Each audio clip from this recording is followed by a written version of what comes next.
Hey everyone, welcome back for another deep dive. And today we're going to be looking at something I found super interesting.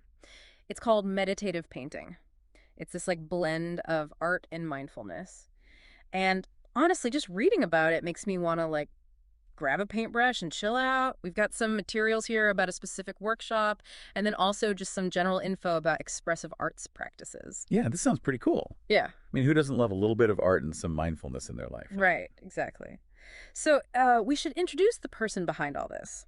The workshop leader is Sandra Sabina, and she has a ton of experience with this stuff.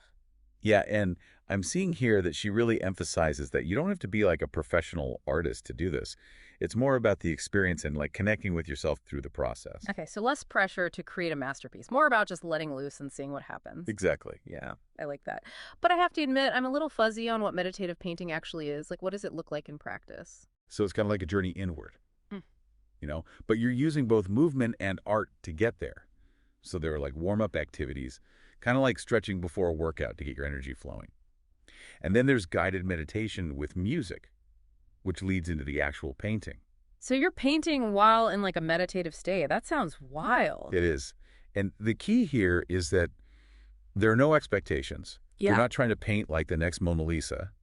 It's about letting go and just seeing what comes out. So, like, even if I end up with just a bunch of random blobs on the canvas, that's okay. Totally. Sandra actually talks about creating nothing, which I know sounds kind of paradoxical, but Mhm. it's about surrendering to the process and like not getting caught up in the end I'm result. starting to get it. So Uh, it's less about thinking I'm going to paint a pretty picture and more about just like connecting with the colors and the textures and maybe even some emotions that come up while you're painting. You got it. You're like a natural at this. Uh-huh. Well, I do have you as my guide. So speaking of guides, one of the materials we have is a brochure for Sandra's creative self-care retreat. Yeah. And it actually gives us a nice breakdown of how a typical day unfolds. Yeah, that's right. So let's hear it. What exactly goes down during this creative self-care day? All right. So they've broken it down into three parts. Part one is all about setting the stage. Introductions, getting comfortable with the space, and learning a bit about what meditative painting is all about. So kind of like dipping your toes in before you dive in headfirst. Exactly. Then part two, that's where the magic happens. This is where you actually do the meditative painting. They have some other creative activities too. And they also have time for group sharing so people can like process their experience and connect with each other. It sounds pretty well-rounded, and from what I'm seeing here, it looks like they provide all the art supplies, which is awesome. You literally just need to bring lunch and a journal. Yep. And that really gets at this idea that it's about the experience, not about having the perfect art studio set up or anything like that. Love that. Okay, so then part three, I'm guessing this is where you walk away more than just a pretty painting, right? What's the focus of this last part? Integration.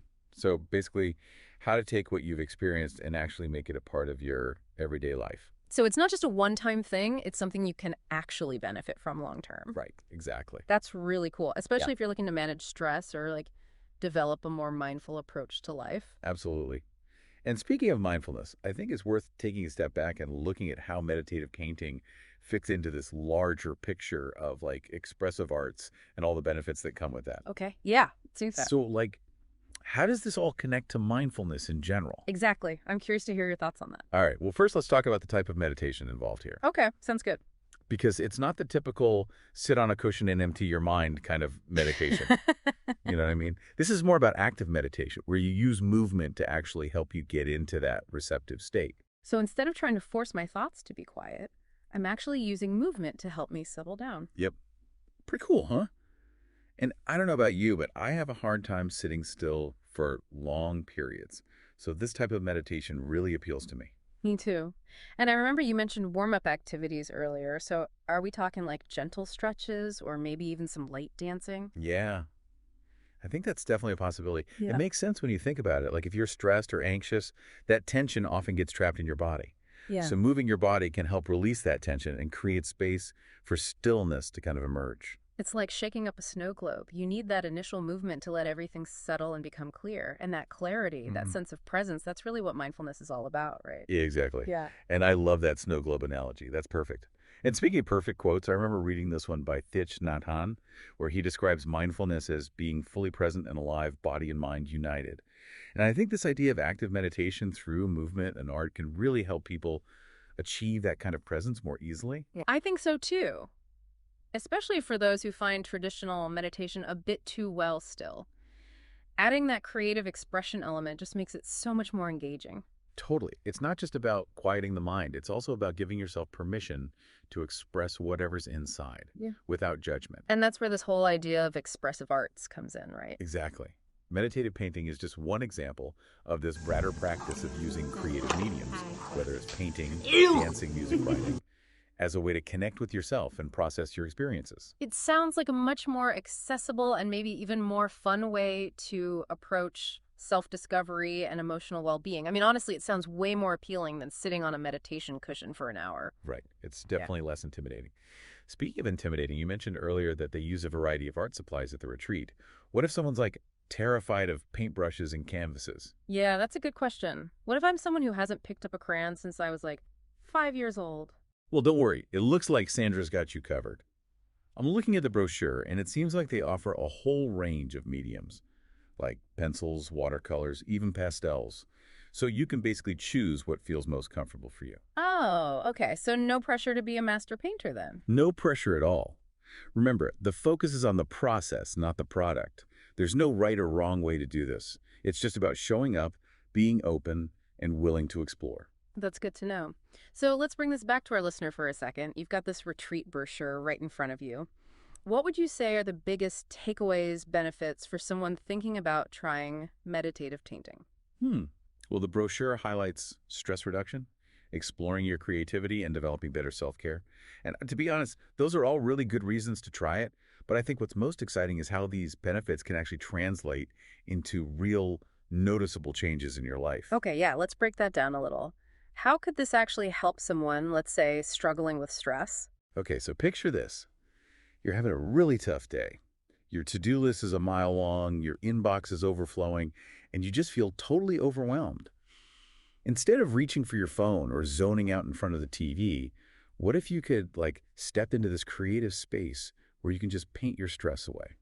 So it's like using art as a way to decompress and process all those difficult emotions instead of bottling them up inside. Exactly. And it's not just about releasing stress. It's about developing a more mindful way of dealing with stressful situations in the first place.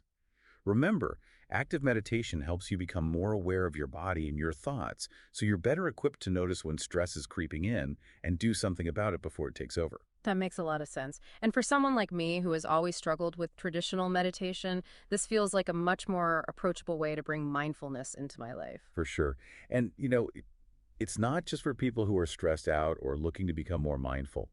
Meditative painting can also be a great tool for anyone who feels creatively blocked or like disconnected from their inner artist. Right. So if you're someone who hasn't felt that creative spark in years, this could help you tap back into that. Absolutely.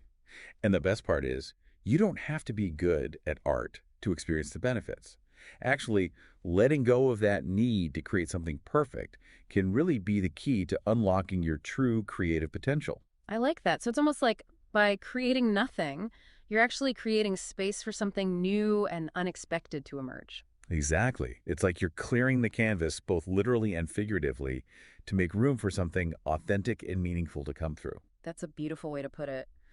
So, for a listener who's now totally intrigued by this whole meditative painting thing, where should they go to learn more? Well, lucky for them, we've done the research. The brochure has all the info you need. It's got Sandra's website and social media links, and there are even some bonus resources we haven't had a chance to talk about yet. Oh, bonus resources. I'm listening. Okay, so there's a link to her TEDx talk. It's called The Art of Letting Go, How Meditative Painting Can Transform Your Life. I bet it's fascinating. And there's also a YouTube video that takes you behind the scenes at one of her workshops. So basically, we've done all the heavy lifting. All you have to do is take that first step and dive in. And I'll be honest, after going through all this, I kind of want to give it a try myself. Me too. It's like this deep dive has opened up a whole new world of possibilities for using art to enhance our well-being. And who knows, maybe we'll both end up discovering hidden artistic talents we never knew we had. Maybe we will. But even if we don't end up being the next Picasso, it sounds like the real masterpiece is that sense of peace and self-discovery we might find along the way. Couldn't have said it better myself. And that's what this whole deep dive has really been all about. Exploring the power of meditative painting to reconnect with ourselves, unleash our creativity, and live a little more mindfully. So far, listener, we'll leave you with this question. What if, instead of approaching creativity as a way to produce something, you saw it as a way to let go of something? Stress, expectations, self-judgment. What could you create, or maybe even uncreate, if you gave yourself permission to simply play? Let that question simmer as you explore all the resources we've mentioned. Who knows? Maybe you'll discover that the canvas of your life is just waiting for you to make your mark. Until next time, keep diving deep and keep creating.